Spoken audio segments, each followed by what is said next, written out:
नमस्कार दोस्तों, प्रभा चिंतन में आपका स्वागत है। आज सुनिए रविन्द्रनाथ ठाकुर जी की कहानी पोस्ट मास्टर।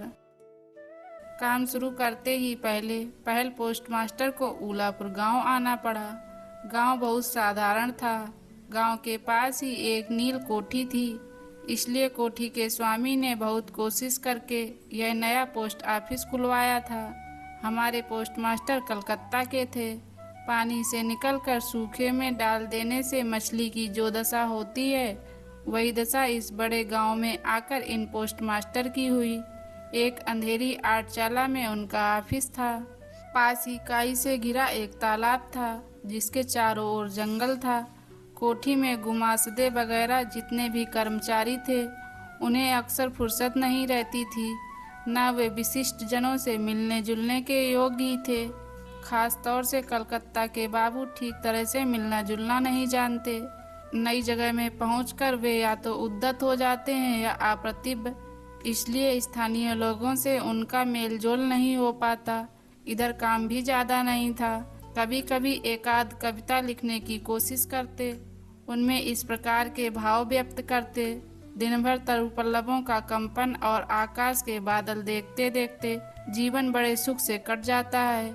लेकिन अंतर्यामी जानते हैं कि यदि अलिफ लैला का कोई दैत्य आकर एक ही रात में तरुपल्लव समेत इन सारे पेड़ पौधों को काटकर पक्का रास्ता तैयार कर देता और पंक्तिबद्ध अट्टालिकाओं द्वारा बादलों को दृष्टि से ओझल कर देता, तो यह मात्र प्राय भद्र वंशधर नवीन जीवन लाभ कर लेता। पोस्ट मास्टर को बहुत कम तनख्वाह मिलती थी, अपने हाथों बनाकर खाना पड़ता और गांव की एकमात्र पितृहीन अनाथ बालिका इनका कामकाज कर देती थी। उसको थोड़ा बहुत खाना मिल जाता था। लड़की का नाम था रतन, उम्र 12-13। उसके विवाह की कोई विशेष संभावना नहीं दिखाई देती थी। शाम को जब गांव की गौशाला से कुंडलाकर धुआं उठता, झाड़ियों में झींगुर बोलते, दूर के गांव में पियक्कड़ बाउलों का दल ढोल करताल बजाकर ऊंचे स्वर में गीत छेड़ देता। जब अंदर बरामदे में अकेले बैठे बैठे वृक्षों का कंपन देखकर कभी हृदय में भी ईर्ष्यत हृदय कंप होने लगता, तब कमरे के कोने में एक टिमटिमाता हुआ दिया जलाकर पोस्ट मास्टर आवाज लगाते, रतन। रतन दरवाजे पर बैठी इसी आवाज की प्रतीक्षा करती रहती, लेकिन पहली आवाज पर ही अंदर ना आती। वहीं से कहती, क्या है बाबू, किस लिए बुला रहे हो? पोस्ट मास्टर, तू क्या कर रही है? रतन, बस चूल्हा जलाने ही जा रही हूँ, रसोई में। पोस्ट मास्टर, तेरा रसोई का काम पीछे हो जाएगा, पहले हुक्का भर ला। थोड़ी ही देर में अपने गाल फुलाए चिलम में फूंक मारती मारती रतन भीतर आती। उसके हाथ से हुक्का लेकर पोस्ट मास्टर चट से पूछ बैठते, अच्छा रतन, तुझे अपनी माँ की याद है? बड़ी लंबी बातें हैं, बहुत सी याद हैं, बहुत सी याद भी नहीं। माँ की अपेक्षा पिता उसको अधिक प्यार करते थे। पिता की उसे थोड़ी थोड़ी याद है। दिन भर मेहनत करके उसके पिता शाम को घर लौटते। भाग से उन्हीं में से 2-1 शामों की याद उसके मन में चित्र के समान अंकित है। उन्हीं की बात करते करते धीरे धीरे रतन पोस्ट मास्टर के पास ही जमीन पर बैठ जाती। उसे ध्यान आता उसका एक भाई था। बहुत दिन पहले बरसात में एक दिन तालाब के किनारे दोनों ने मिलकर पेड़ की टूटी हुई टहनी की बंसी बनाकर झूठ मूठ मछली पकड़ने का खेल खेला था। अनेक महत्वपूर्ण घटनाओं की अपेक्षा इसी बात की याद उसे अधिक आती। इस तरह बातें करते करते कभी कभी काफी रात हो जाती। तब आलस के मारे पोस्ट मास्टर को खाना बनाने की इच्छा ना होती। सवेरे की बासी तरकारी रहती और रतन झटपट चूल्हा जलाकर कुछ रोटियां सेक लेती। उन्हीं से दोनों के रात्रि भोजन का काम चल जाता।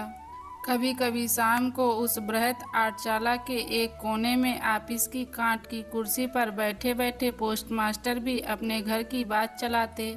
छोटे भाई की बात, माँ और दादी की बात, प्रवास में एकांत कमरे में बैठकर जिन लोगों के हृदय कतार हो उठता उनकी बातें, जो बातें उनके मन में बार बार उदय होती रहती, पर जो नील कोठी के गुमास्ते के सामने किसी भी तरह नहीं उठाई जा सकती थी, उन्हीं बातों को उस अनपढ़ नन्ही बालिका से कहते उन्हें बिल्कुल संकोच न लगता। अंत में ऐसा हुआ कि बालिका से बातचीत करते समय उनके घर वालों को चिरपरिचितों के समान खुद की माँ, दादा दादी कहने लगी। यहाँ तक कि अपने नन्हे से हृदय पट पर उसने उनकी काल्पनिक मूर्ति भी चित्रित कर ली थी। एक बरसात की दोपहर में बादल छट गए थे और हल्का सा तापलीय सुकोमल हवा चल रही थी। धूप में नहाई घास से और पेड़ पौधों से एक प्रकार की गंध निकल रही थी। ऐसा लगता था मानो क्लांत धरती का उष्ण निश्वास अंगों को छू रहा हो और न जाने कहाँ एक हठी पक्षी दोपहर भर प्रकृति के दरबार में लगातार एक लय से अत्यंत करुण स्वर में अपनी नालिश दोहरा रहा था। उस दिन पोस्टमास्टर के हाथ खाली थे। बरसों के घुले लहलाते चिकने मृदु तरुपल्लव और धूप में चमकते पराजित बरसों के भग्नोबिष्ट स्तूपाकार बादल सचमुच देखने योग्य थे। पोस्टमास्टर उन्हें देखते जाते और सोचते जाते कि इस समय यदि कोई आत्मीय अपने पास होता, हृदय के साथ एकांत संलग्न कोई स्नेह की प्रतिमा मानव मूर्ति। धीरे धीरे उन्हें ऐसा लगने लगा मानो वह पक्षी भी बार बार यही कह रहा हो और मानो उस निर्जन में तरु छाया में डूबी दोपहर के पल्लव मरमम का भी कुछ ऐसा ही अर्थ हो। ना तो कोई विश्वास कर सकता, ना जान पाता। लेकिन उस छोटे से गांव के सामान्य वेतनभोगी उस सब पोस्टमास्टर के मन में छुट्टी के लंबे दिनों में गंभीर सुनसान दोपहर में इसी प्रकार के भाव उदय होते रहे। पोस्टमास्टर ने एक दीर्घ निश्वास लिया और फिर आवाज लगाई, रतन। रतन उस समय अमरूद के पेड़ के नीचे पैर फैलाए कच्चा अमरूद खा रही थी। वह मालिक की आवाज सुनते ही तुरंत दौड़ी हुई आई और हाँफती हाँफती बोली, भैया जी बुला रहे थे। पोस्टमास्टर ने कहा, मैं तुझे थोड़ा थोड़ा करके पढ़ना सिखाऊंगा। और फिर दोपहर भर उसके साथ छोटा बड़ा करते रहे। इस तरह कुछ दिनों में संयुक्त अक्षर भी पार कर लिए। सावन का महीना था, लगातार बारिश हो रही थी। गड्ढे, नाले, तालाब सब पानी से भर गए थे। रात दिन मेढक की टर टर और वर्षा की आवाज़। गांव के रास्तों में चलना फिरना लगभग बंद हो गया था। हाट के लिए नाव में चढ़कर जाना पड़ता। एक दिन सवेरे से खूब बादल घिरे हुए थे। पोस्टमास्टर की शिष्या बड़ी देर से दरवाजे के पास बैठी प्रतीक्षा कर रही थी, लेकिन और दिनों की तरह जब यथा समय उसकी बुलाहट न हुई तो खुद किताबों का थैला लिए धीरे धीरे भीतर आई। देखा पोस्टमास्टर अपनी खटिया पर लेटे हुए हैं, यह सोचकर कि वे आराम कर रहे हैं। वह चुपचाप फिर बाहर जाने लगी। तभी अचानक सुनाई पड़ा, रतन। झटपट लौटकर भीतर जाकर उसने देखा भैया जी सो रहे थे। पोस्टमास्टर ने कतार स्वर में कहा, तबीयत ठीक नहीं मालूम होती, जरा मेरे माथे पर हाथ रखकर तो देख। घोर वर्षा के समय प्रवास में इस तरह बिल्कुल अकेले रहने पर रोग से पीड़ित शरीर को कुछ सेवा पाने की इच्छा होती है। तप्त ललाट पर शंख की चूड़ियां पहने कोमल हाथ याद आने लगते हैं। ऐसे कठिन प्रवास में रोग की पीड़ा में यह सोचने की इच्छा होती है कि पास की स्नेहमयी नारी के रूप में माता और दीदी बैठी हैं और प्रवासी के मन में यह अभिलाषा व्यर्थ नहीं गई। बालिका रतन बालिका ना रही। उसने फौरन माता का पद ग्रहण कर लिया। वह जाकर वैद्य को बुला लाई, यथा समय गोली खिलाई। सारी रात सिरहाने बैठी रही, अपने हाथों पथ्य तैयार किया और सैकड़ों बार पूछती रही, भैया जी कुछ आराम है क्या? बहुत दिनों बाद पोस्टमास्टर जब रोग सया छोड़कर उठे तो उनका शरीर दुर्बल हो गया था। उन्होंने मन में तय किया, अब और नहीं, जैसे भी हो अब यहाँ से बदली करानी चाहिए। अपनी अस्वस्थता का उल्लेख करते हुए उन्होंने उसी समय अधिकारियों के पास बदली के लिए कलकत्ता दरख्वास्त भेज दी। रोगी की सेवा से छुट्टी पाकर रतन ने दरवाजे के बाहर फिर अपने स्थान पर अधिकार जमा लिया, लेकिन अब पहले की तरह उसकी बुलाहट नहीं होती थी। वह बीच बीच में झांक कर देखती। पोस्टमास्टर बड़े ही अनमने भाव से या तो कुर्सी पर बैठे रहते या खाट पर लेटे रहते। जिस समय इधर रतन बुलाहट की प्रतीक्षा में रहती, वे अधीर होकर अपनी दरख्वास्त के उत्तर की प्रतीक्षा करते रहते। दरवाजे के बाहर बैठी रतन ने हजारों बार अपना पुराना पाठ दोहराया। बाद में यदि किसी दिन सहसा उसकी बुलाहट हुई तो उस दिन कहीं उसका संयुक्त अक्षरों का ज्ञान गड़बड़ ना हो जाए, इसकी उसे शंका थी। आखिर लगभग एक सप्ताह के बाद एक दिन शाम को उसकी पुकार हुई। कांपते हृदय से उसने भीतर प्रवेश किया और पूछा, भैया जी, मुझे बुलाया था? पोस्टमास्टर ने कहा, रतन, मैं कल ही चला जाऊंगा। रतन, कहाँ चले जाओगे भैया जी? पोस्टमास्टर, घर चला जाऊंगा। रतन, फिर कब लौटेंगे? पोस्टमास्टर, अब नहीं लौटूंगा। रतन ने और कोई बात नहीं पूछी। पोस्टमास्टर ने स्वयं ही उसे बताया कि उन्होंने बदली के लिए दरख्वास्त दी थी, पर दरख्वास्त नामंजूर हो गई, इसलिए वे इस्तीफा देकर घर को चले जा रहे हैं। बहुत देर तक दोनों में से किसी ने और कोई बात नहीं की। दिया टिमटिमाता रहा और घर के जीर्ण छप्पर को भेद कर वर्षा का पानी मिट्टी के सकोरे में टप टप करता रहा। बड़ी देर के बाद इतने धीरे से उठकर रसोई में रोटियां बनाने चली गई, पर आज और दिनों की तरह उसके हाथ जल्दी जल्दी नहीं चल रहे थे। शायद उसके मन में रह रहकर तरह तरह की आशंकाएं उठ रही थीं।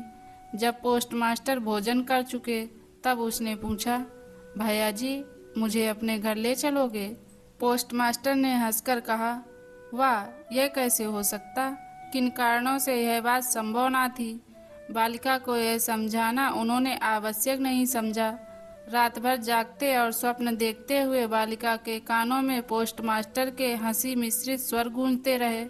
वाह, यह कैसे हो सकता है? सवेरे उठकर पोस्टमास्टर ने देखा कि उनके लिए नहाने के लिए पानी पहले से ही रख दिया गया है। कलकत्ता की अपनी आदत के अनुसार वे ताजे पानी से स्नान करते थे। ना जाने क्यों बालिका यह नहीं पूछ सकी थी कि वे सवेरे किस समय यात्रा करेंगे। बाद में कहीं तड़के ही जरूरत ना पड़ जाए, यह सोचकर रतन उतनी ही रात में नदी से उनके नहाने के लिए पानी भरकर ले आई थी। स्नान समाप्त होते ही रतन की पुकार हुई। रतन ने चुपचाप भीतर प्रवेश किया और आदेश की प्रतीक्षा में मौन भाव से एक बार अपने मालिक की ओर देखा। मालिक ने कहा, रतन, मेरी जगह जो सज्जन आएंगे मैं उन्हें कह जाऊंगा, वे मेरी ही तरह तेरी देखभाल करेंगे। मेरे जाने से तुझे कोई चिंता की जरूरत नहीं है। इसमें कोई संदेह नहीं कि ये बातें अत्यंत स्नेहपूर्ण और दयार्थ हृदय से निकली थी, किंतु नारी के हृदय को कौन समझा सकता है? रतन इसके पहले बहुत बार अपने मालिक के हाथों अपना तिरस्कार चुपचाप सहन कर चुकी थी, लेकिन इस कोमल बात को वह सहन न कर पाई। उसका हृदय एकाएक उमड़ आया और उसने रोते रोते कहा, नहीं नहीं, तुम्हें किसी से कुछ कहने की जरूरत नहीं है, मैं रहना नहीं चाहती। पोस्टमास्टर ने रतन का ऐसा व्यवहार पहले कभी नहीं देखा था, इसलिए वे अबाक रह गए। नया पोस्टमास्टर आया, उसको सारा चार्ज सौंप देने के बाद पुराने पोस्टमास्टर चलने को तैयार हुए। चलते चलते रतन को बुलाकर बोले, रतन, तुझे मैं कभी कुछ ना दे सका, आज जाते समय कुछ दिए जा रहा हूँ, इससे कुछ दिन तेरा काम चल जाएगा। तनख्वाह में से जो रुपए मिले थे उनमें से रहा खर्च के लिए कुछ बचा लेने के बाद उन्होंने बाकी रुपए जेब से निकाले। यह देखकर रतन धूल में लौटकर उनके पैरों में लिपटकर बोली, भैया जी, मैं तुम्हारे पैरों पड़ती हूँ, मेरे लिए किसी को कोई चिंता करने की जरूरत नहीं। और यह कहते कहते वह तुरंत वहाँ से भाग गई। भूतपूर्व पोस्टमास्टर दीर्घ निश्वास लेकर हाथ में कारपेट का बैग लटकाए, कंधों पर छाता रखे, कुली के सिर पर नीली सफेद धारियों से चित्रित टीन की पेटी रखवाकर धीरे धीरे नाव की ओर चल दिए। जब वे नौका पर सवार हो गए और नाव चल पड़ी, वर्षा से उमड़ी नदी की छलछलाती अश्रुधारा के समान चारों ओर छलछल करने लगी। तब वे अपने हृदय में एक तीव्र व्यथा अनुभव करने लगे।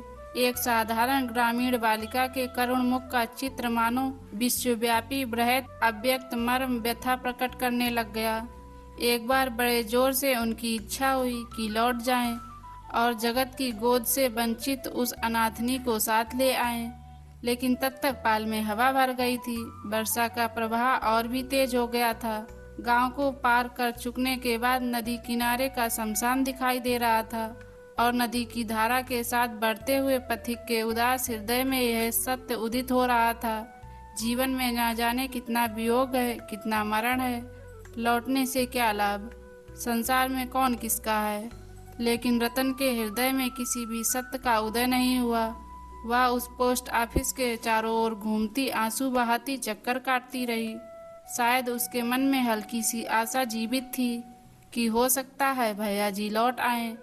आशा के इसी बंधन में बंधी हुआ किसी भी तरह दूर नहीं जा पा रही थी। हाय रे बुद्धिहीन मानो, तेरी भ्रांति किसी भी तरह नहीं मिटती। युक्ति शास्त्र का तर्क बड़ी देर बाद मस्तिष्क में प्रवेश करता है। प्रबल से प्रबल प्रमाण भी अविश्वास करके मिथ्या आशा को अपनी दोनों बाहों से जकड़कर तू भरसक छाती से चिपकाए रहता है।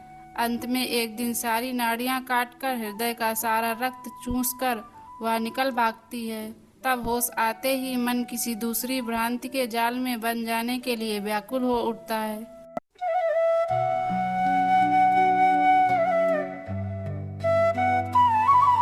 दोस्तों, ये कहानी आपको कैसी लगी हमें कमेंट के माध्यम से बताइए और चैनल को सब्सक्राइब करना मत भूलिएगा। मिलते हैं एक ऐसी ही नई कहानी में, तब तक के लिए जय हिंद।